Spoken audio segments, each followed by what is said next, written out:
નમસ્કાર દર્શક મિત્રો, સયાજી સમાચારમાં આપનું સ્વાગત છે। દર્શક મિત્રો, ભાજપના પૂર્વ કોર્પોરેટર રમેશ રાજાના નિર્દોષ પુત્ર તપન પરમારની હત્યા બાદ પાલિકા દ્વારા પોલીસ સાથે મળીને સમગ્ર શહેરભરમાંથી દબાણ હટાવો ઝુંબેશ શરૂ કરવામાં આવી છે।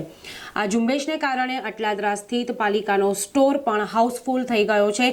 જપ્ત કરેલા લારી ગલ્લા કેબિનો ક્યાં મૂકવા તે અંગે પણ પ્રશ્નો સર્જાયા છે।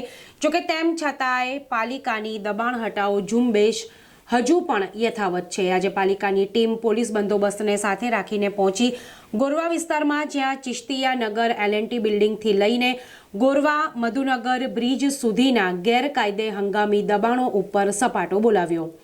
આજે પાલિકાની ટીમે મોટા ભાગે કેબિનોના દબાણો દૂર કર્યા હતા। એક કેબિન તો એટલું ભારે હતું કે કેબિન ધારકે જાતે જ પાલિકાની ટીમને કેબિન હટાવવા માટે હાઇડ્રાનો બંદોબસ્ત કરી આપ્યો।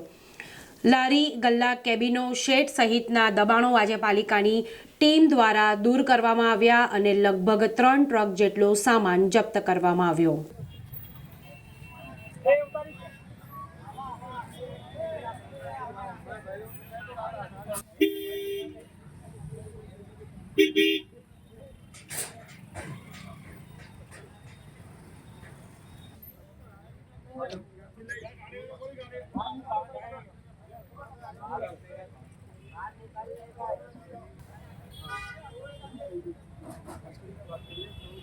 નગરપાલિકાના કમિશનર દિલીપ રાણાના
સમગ્ર કામગીરી અંગે દબાણ અધિકારીએ વધુ માહિતી આપી હતી।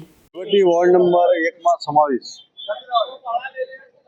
ચિશ્તિયાનગર શાક માર્કેટ એલએનટી બિલ્ડિંગથી લઈ મધુનગર બ્રિજ સુધી હંગામી દબાણો દૂર કરવાનો પ્રોગ્રામ ચાલુ છે।